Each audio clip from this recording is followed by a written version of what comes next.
Hi guys, my name is Vardhaman Deshpande, and in this demo I'm going to basically show you how entire website can be hosted in Windows Azure with its database in SQL Azure, that also in the cloud, and then using a SharePoint sandboxed solution, how we can bring that website to SharePoint, how we can display that website in a SharePoint web part. So let's get started right away. I'll go to my Windows Azure portal and I'll go to a database. I have two databases already here in which I have stored some data initially. So to access this database, we don't need to do anything different. All we have to do is we go to the SQL Server Management Studio, and in the server name we can put the database URL, which we fully qualified server name, which we have over here. So once we have that and the necessary credentials, we can select connect, and this will go and connect to the database in the cloud. So as you can see, this is not at all different once it gets connected. So it's just as if you are using any regular SharePoint, any regular SQL database. So I have created this database, and inside that I have created a table. It's called the African Chichids. So I'll basically show you what all stuff is inside that table.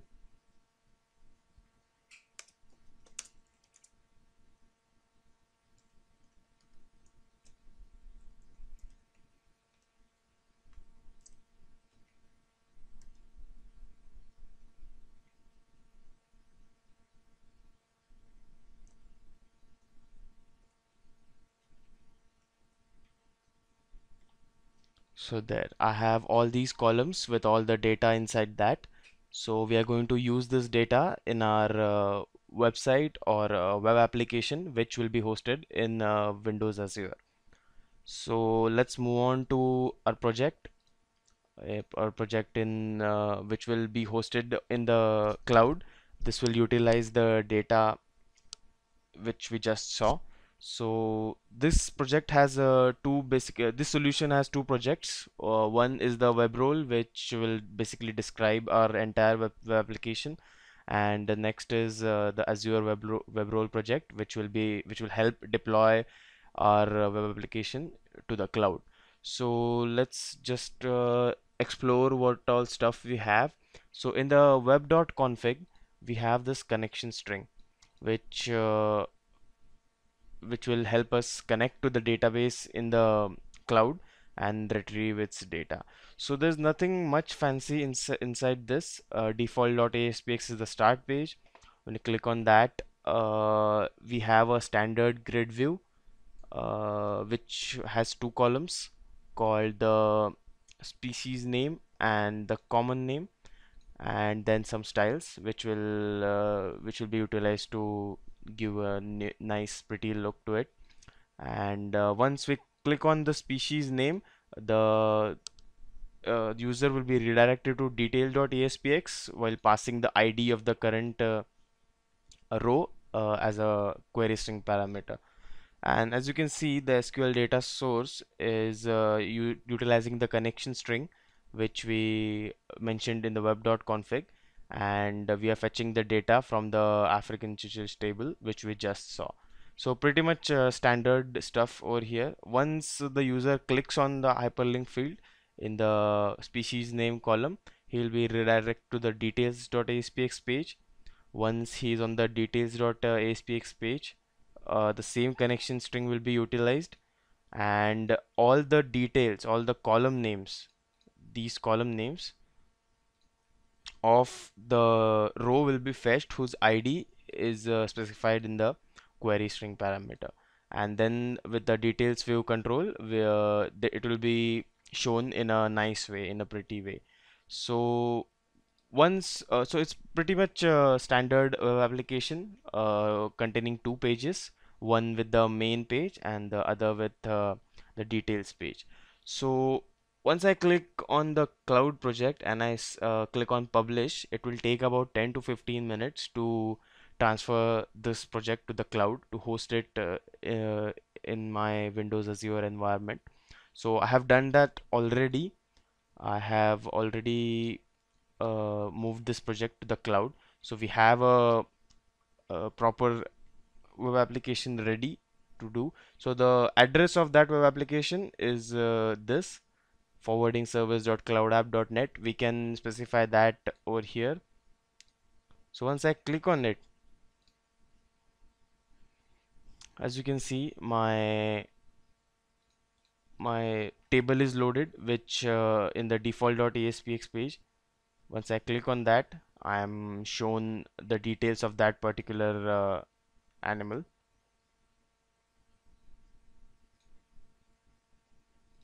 So we have a basic cloud application ready. So how do we move this to SharePoint? How do we integrate this with SharePoint? So it's not at all difficult. It's not at all very complicated. So in my SharePoint project, I have a sandboxed web part, a standard web part utilized in the SharePoint projects. I have a web part property which is the Windows Azure app URL property,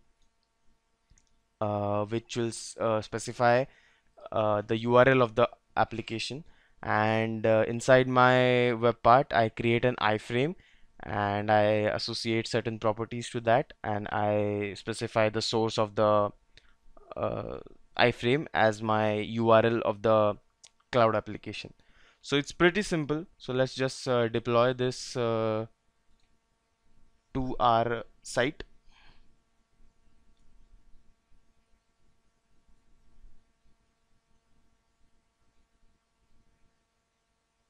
So we have successfully deployed that. So let's test it out. Let's immediately include that web part on our page.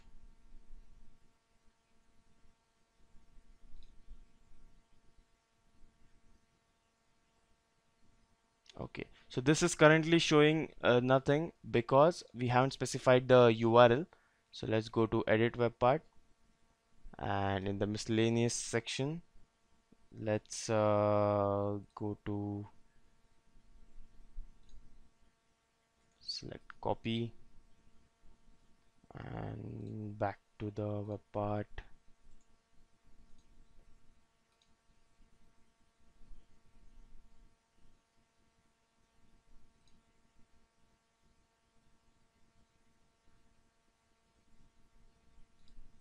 Let's give it some time.